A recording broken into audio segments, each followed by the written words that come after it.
Well, good evening, friends. Mark Holmes here, of course. And as always, I want to thank you all for watching, commenting, subscribing, and being part of the Joe Boo Sports Report. Without you guys, this literally, and I mean literally, does not work. So I am down here. It's been a long day. I've been running around trying to take care of business and stuff, getting some more wood so I can build some more racks. The weather was nice outside, so I took care of, doing a little bit of work around the fish pond. The fish are happy because it's like, it's spring here. It's warming up. Is it time to eat? So it's good that we're getting closer and closer to the warm weather, which means we're getting closer and closer to football season. I know season just ended less than 3 weeks ago, but every day that goes by gets us 1 week closer. In fact, we're already into speculation about who's going to be cut quarterback wise, player wise, and stuff, how teams are going to get themselves underneath the cap, because come March 17th, that's the beginning of the new league year. In fact, on March 15th, teams will be able to start negotiating with free agents. We are so close. And we hear, of course, that the Dallas Cowboys are talking to Dak Prescott. Now, this is what is funny to me, is how people will come up with reasons not to pay Dak. And they'll say, no team has won the Super Bowl paying the quarterback more than 13%. My man Wade sent me that. He says, interesting stat. That's kind of key. Well, that's okay. I'll give you that one. That may be true, but you have to understand that something doesn't happen until it does. I believe nobody had went from winning a Super Bowl with one team as a quarterback to going to another team and winning a Super Bowl with them until I think Peyton Manning did with the Colts and then going to Denver. I may be wrong on that, but I can't think of any quarterback that's gone from one team. I know Joe Montana, of course, with the 49ers, he played really, really well with Kansas City, but I can't think of a quarterback. You could say that, oh, Peyton Manning's got no chance because it's never happened before, until it does. I will say that caveat, but I will also say, too, we haven't even signed Dak Prescott yet. We haven't signed Dak Prescott. If it ends up being the franchise tag, well, it definitely will be over 13%. I guess 180, that would be about 18% of the cap. That would probably be if we sign him to the franchise tag. If we end up signing him to a deal that's, say $20 million, then he's well below that number. It's crazy how hard people work to tell you it's not going to work, but people won't ever work and say, here's why it will work. Have you noticed that? It's always when it comes to Dak Prescott, it's the reasons why it can't happen, why it won't work. Carson Wentz, who has had 58 fumbles already in his career, leading the NFL over the last 5 seasons. And instead of saying why it won't work in Indianapolis, they tell you why they will be able to win the Super Bowl. You ever notice that? Oh, they've got a quarterback that, if he can get back to form of 2017, he can play better than Phillip Rivers, and they've got the team around him and everything else, and that'll work. But I do believe that with his contract that he's going to be over that 13%. I haven't heard them say that. I haven't heard them say that, if Josh Allen signs that contract and ends up being more than 13%, that Josh Allen won't. I haven't heard them say that you can't pay the quarterback like that because they'll hamstring the team. But be that as it may. The other thing is there's perception and then there's reality.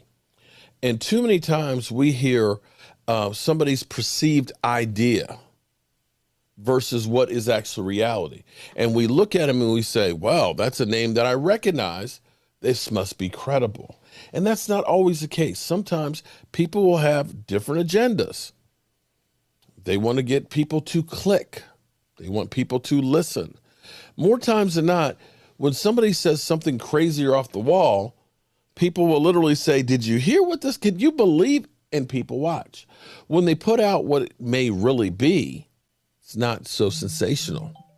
So today, I've had so many people today who have been talking about, well, the Cowboys, I hear the Cowboys are going to be drafting a quarterback in the first round. Well, first of all, let's take a look at how that worked out thus far with Green Bay. In one sense, you could say it put a fire and pissed off Aaron Rodgers, and he played really, really well. He rose to the occasion and basically said, this is my team, sit your ass down. You could look at another case with the Eagles and say that Carson Wentz kind of wilted and ended up becoming a negative because they drafted another quarterback. I'm not saying that having, Jalen Hurts there was the reason why Carson Wentz played bad, but we knew that they had to get rid of Nick Foles because he didn't want the competition there. We knew that Carson Wentz has always been the pampered athlete. And to think that after what you had with Nick Foles and then drafting Jalen Hurts, to think that it wouldn't affect him, it's a little different. And when you have a team that has multiple needs, spending resources that high for another quarterback, if you believe this guy is the guy, says, just literally makes your team worse by not taking care of one of those other needs. And if there's a need for the Cowboys to feel they need to draft a quarterback in the first round, their better move is to just move on from Dak Prescott, period. That's my personal opinion. Because if you can move on from Dak, save the money, possibly, if you can unexclusive tag him and let somebody else take him and get some picks, then by all means. If you do not believe he is the guy to get you there, I'm all in for that. That's a plan. So let's listen to what Ed Werder said earlier today, because I've got all these people saying, following along and thinking this is the Cowboys. Let's listen to it. If they franchise tag him, I think they have to consider drafting a quarterback with the 10th overall pick. With quarterbacks available in this draft, continuing uncertainty about Dak Prescott's long-term commitment, I think they would have to consider drafting a quarterback, even though that's not the way Jerry Jones has operated. He's only done that once, and that was the first year. 1989, drafted Troy Aikman, #1. Overall, it's not a philosophy that he's generally embraced, but it did produce 3 Super Bowl wins, the only ones that have taken place in Dallas since Jerry's owned the team. Because Dak has the amount of leverage that he has, and because this situation has played out in this long, it might be smart, business-wise, for the Dallas Cowboys to draft a quarterback in this draft and continue to try to get that room to where you might want it to look like without Dak Prescott being a part of it. Because now this is about Dak Prescott and his agent Todd France. This is no longer about the Cowboys negotiating piece. It's no longer about the amount of years. And this is the next level of that conversation with Dak Prescott. Dak can do whatever the hell he want to do now. Like, he's in a position now to say, okay, I'm chilling for a year. Tag me, franchise me, I'm playing.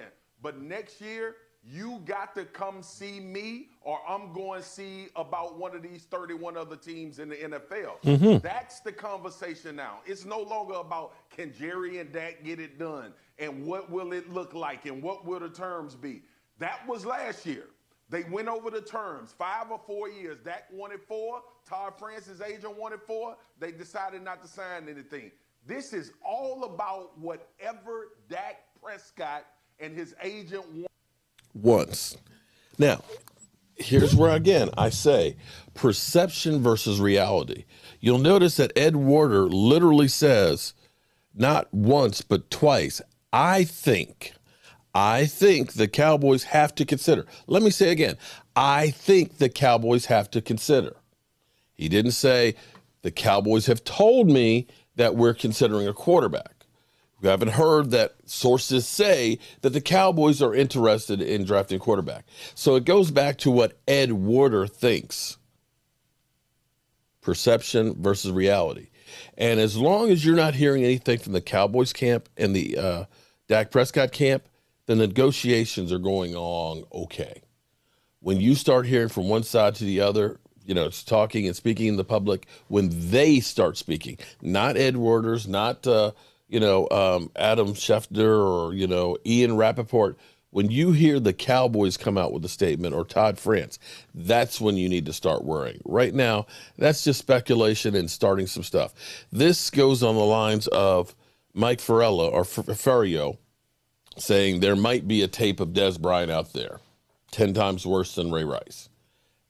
It's an opinion, not based on any facts. So that's where we are. And as far as quarterbacks go, when we started out all hot and heavy, where everybody is saying, you know what, I want to go someplace else. You know, we heard Aaron Rodgers right after losing in the NFC Championship game that he wasn't sure if he was part of the plans for the Packers, and that, you know, maybe he wants a new contract, of course. And we saw, of course, the trade, Matthew Stafford for Jared Goff. We had rumors about, you know, Marcus Mariota and Derek Carr being up for trades. We've heard people talking about Josh Allen. Should we trade for Josh Allen? And, of course, we had Carson Wentz getting traded for a potted meat sandwich to the Indianapolis Colts. And we've heard about Washington interested in getting one of these quarterbacks, as well as the Carolina Panthers possibly trying to go all in on Deshaun Watson. The reality is mega trades are hard. They're hard. They're damn near impossible. And as they put it, the quarterback trading market is kind of going downhill. So basically, if you got a quarterback, you're kind of holding on to him. If you don't have a quarterback, you're trying to get one in the draft. And that's where we sit. And the bad thing is, generally speaking, you don't get more than one or two good ones out of a draft. So there's going to be a lot of teams, of course, next year that are looking for a quarterback. And if the Dallas Cowboys somehow decide we can't work out a deal, we're going to end up having to franchise tag Dak Prescott. You can best believe one of these teams that have been playing musical quarterback chairs will be more than happy to sign a Dak Prescott. Hope you guys are having a great day. Appreciate everybody who's donated on the GoFundMe to help with the studio upgrades, and people that have ordered the racks. Yesterday's winner, your rack is actually, Monday night's winner, is on the way. You may get it as soon as tomorrow because we shipped it out yesterday. So we'll be drawing, maybe tomorrow we'll draw another one for you guys. I'm Mark Holmes, and I appreciate all the support from you, and I'll see you soon.